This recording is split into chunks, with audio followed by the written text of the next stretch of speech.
Every family has that one relative everyone talks about. The one who arrives at family gatherings in a different luxury SUV every year. The one whose wealth nobody can fully explain, but nobody dares question. For one university student in Kenya, that man was his uncle. And what began as a simple search for a part-time job would eventually pull him into a world of crime, deception, and one of the strangest disappearances imaginable. The story begins in 2014.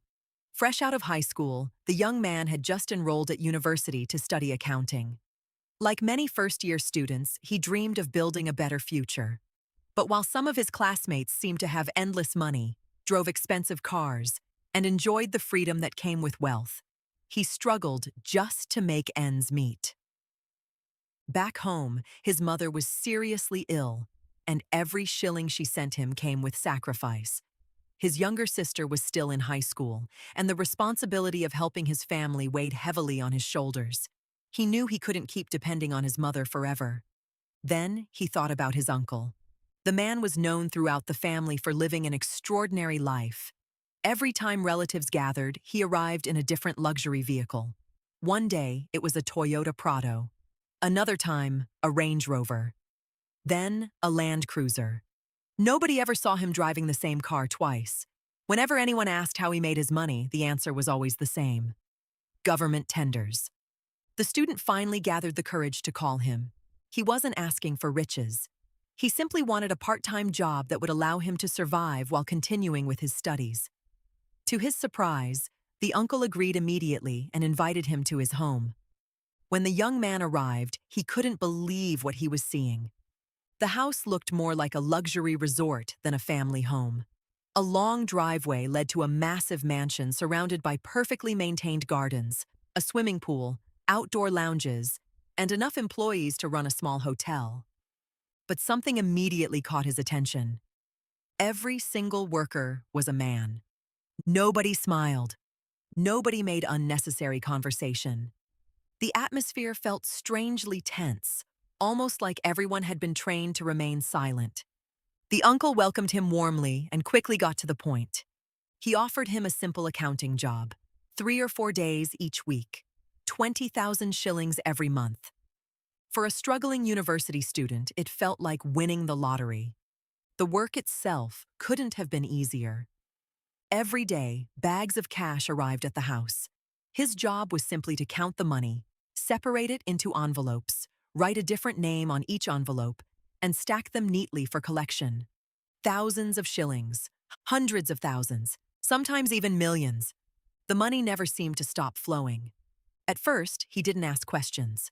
But after weeks of handling enormous amounts of cash, curiosity began to take over. Who were these people receiving all this money?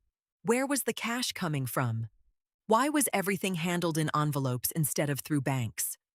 Whenever he asked the employees, they all gave him exactly the same response: just do your job. 2 months later, the uncle invited him to another meeting. This time, it wasn't at the house where he worked. Instead, he was driven to another luxurious mansion in a completely different location. The uncle smiled proudly. He praised his work ethic. He praised his discipline. Then he said something that sent chills down the student's spine. "I've been monitoring your phone." He explained that not once had the young man spoken about his work to anyone. Not to friends, not to classmates, not even to family members. Because of that loyalty, he had earned the organization's trust. Then came a new offer: 150,000 shillings every month. The student could hardly believe what he was hearing. But moments later, the uncle revealed the truth. "We're criminals." The room fell silent. Without hesitation, the uncle explained that his organization stole enormous amounts of money through sophisticated government fraud schemes. They also bought stolen property from thieves across the city before converting everything into cash. Suddenly, everything made sense. The bags of money, the silence, the armed-looking employees, the constant secrecy. The student immediately refused. He wasn't willing to steal from innocent people. Seeing his hesitation, the uncle calmly explained that he wouldn't have to rob anyone. Instead, he had another assignment. Their next target was a wealthy church. His mission was simple: join the church. Become an active member. Earn the trust of the leadership. Learn how offerings were collected. Find out where the money was stored. Identify who had access to the church's finances. Observe everything. Report everything. Nothing more. The student left without giving an answer. Before he could make his decision, tragedy struck. His mother passed away. During the funeral, the uncle stood before the mourners and publicly promised to become the children's guardian. He announced that he would personally pay for the younger sister's education and cover every expense of his nephew's university studies. For the grieving student, that promise changed everything. He felt indebted. Weeks later, he accepted the assignment. He joined the church as an ordinary believer. He attended every service. He volunteered whenever possible. He built friendships with church leaders. Whenever the pastor invited people for prayer, he was among the first to step forward. Eventually, he was baptized. Month after month, he earned the complete trust of the congregation while secretly passing every piece of information back to his uncle. For 4 months, he received his salary without fail, 150,000 shillings, every single month. Then one day, the uncle gave him a strange warning. "There are people above me," he said. "They know we're related. If anyone ever contacts you claiming to work with us, don't meet them. Only report to me." The student agreed. At the end of the 4th month, the uncle said they had gathered everything they needed. He handed the student a bank card.